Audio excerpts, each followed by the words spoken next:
Good afternoon, graduates. I have to say, it is great to be back at Northwestern. And to be looking out at a sea of purple. You all look fantastic. Go Cats.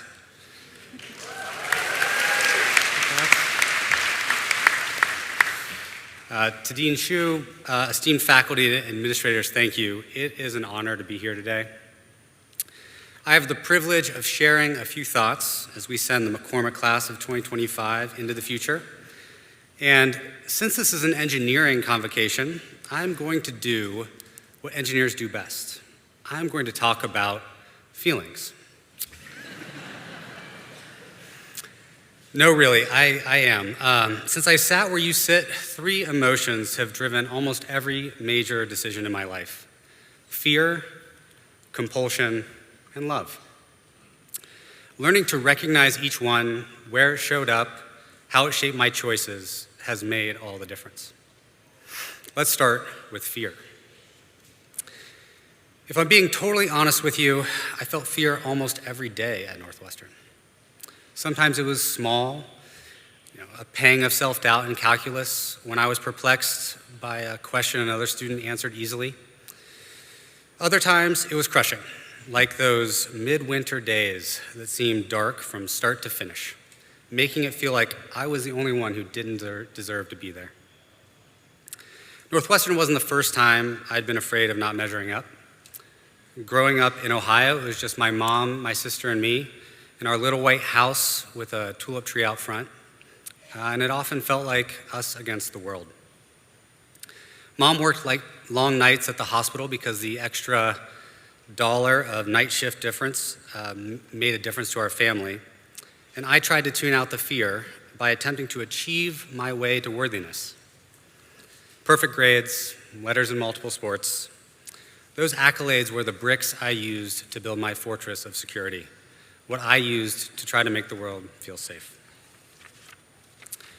Despite my high school achievements, by Thanksgiving of my freshman year here, I was in way over my head. Somehow, none of it was enough. I still wasn't enough. When my friend Kevin picked me up in the Sargent parking lot in his rusty Toyota Celica to drive me back to Ohio for the holidays, I was writhing in self-doubt. Seeing our breath in the air as we spoke, because for reasons passing understanding, Kevin never repaired the heater in that old car, I couldn't help but think that the frigid drive was a cosmic sign that I didn't belong at Northwestern. But I did come back to Evanston, and after the holiday, I did the only thing I knew how to. I claimed a cubicle for me and my fear in Tech Libs, formerly Mud Library, 3rd floor, back corner, next to a shelf on polymer physics and the kinematics of mixing. Then I got to work with a pile of books and a TI-86, I'm old, calculator with a cracked case, wraparound headphones, and a CD player. I sat focused on a linear algebra textbook that might as well have been ancient runes, and I stayed there from open to close doing practice problems, matrix after matrix after matrix. I got good grades that quarter, if you're wondering, but I learned something far more important than matrix multiplication. I think there are some things more important than matrix multiplication. Fear can drive achievement, but it makes success feel hollow and fragile. When you're acting out of fear, you're just temporarily postponing the next test of your worth. And there is always another test. The second feeling I want to talk about is compulsion. The word sometimes gets a bad rap, but when I say compulsion, I mean the type of feeling you can't ignore. The feeling that you can't not do something because it taps into your deepest values. Less like a habit, more like a calling. Compulsion is powerful, often deeply personal, and connects you to what matters. Here's a story about compulsion. One of my best friends at Northwestern had a cubicle next to mine at Mud Library. From the outside, we may have looked similar. 2 young students grinding it out. We spent many a late night in the back corner of the 3rd floor because, as Dean Schuh said, engineering is hard. When there was a tricky organic chemistry problem, we puzzled over the mechanism together.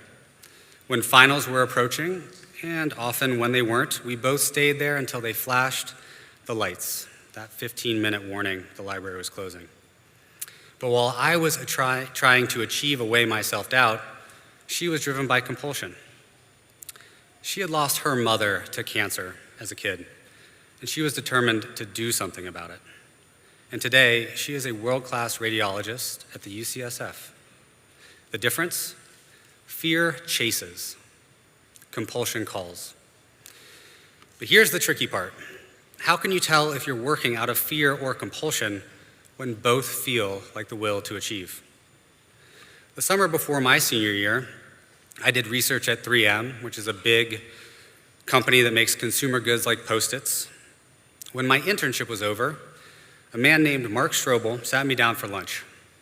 Mark was the kind of guy who packed his lunch every day, made sure team offsites revolved around frisbee golf, and treated himself to a root beer on special occasions.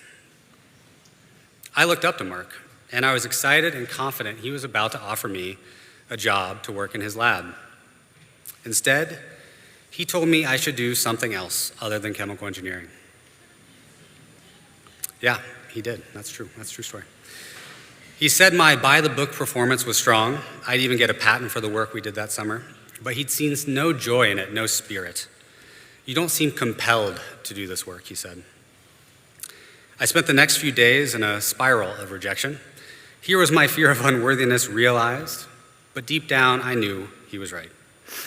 Mark did me a profound service by freeing me to search for what actually excited me, what called me forward.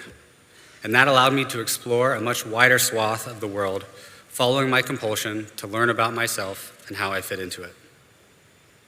Which brings me to love.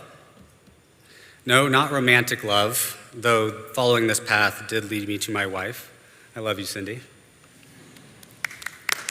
Yeah, let's talk.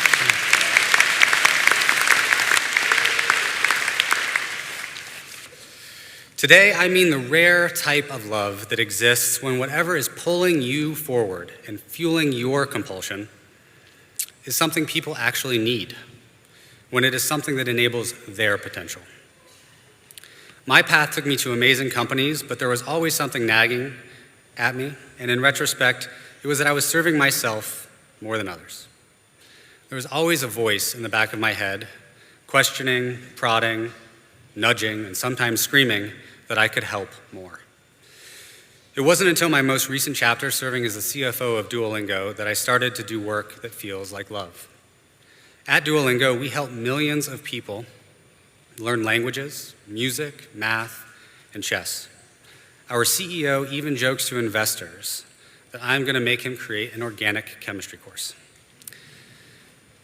I joined Duolingo right before COVID to help take the company public, and at first I felt myself settling back into fear. I'd never done an IPO before, and there was a very real chance that I'd fail. But when I started the work, something magical happened. For the first time, that nagging, terrified voice in my head went quiet. At the time I joined, Duolingo was well run, but it had never had a CFO. And while investors spoke of profit margins and forecasts, the engineers didn't.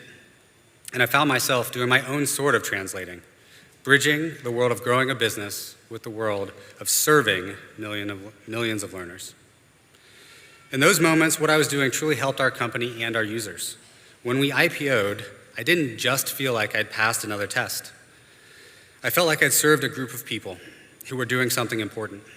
I had had their back and had enabled them to do more of what they loved. When I go to work now, what I feel is real connection to my work, my team, and my talents. For the first time, I'm proud to talk to my daughters, Annie and Audrey, about what I'm doing. It's what I imagine Taylor Swift feels like when she's on stage. Yeah, let that sit in for a second. My daughters knew I'd sneak a Tay-Tay reference in here. This is the sense that you're not just doing something you're great at, but that it is important to someone else and enables them to reach for their aspirations. It took me a long time to find that feeling in my career, and admittedly, it might take you a long time.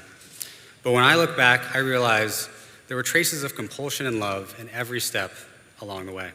They were just hidden by my fear.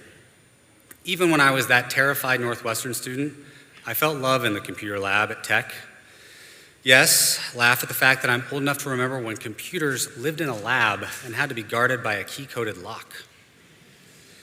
I felt it when I was stressed about our senior year Chem-E synthesis project, and Sarah, Tracy, Pritesh, Jason, and I, we stayed up all night, we finished our project together, and in doing that quieted my fear as we helped each other do something meaningful and start to figure out where our compulsions may lead.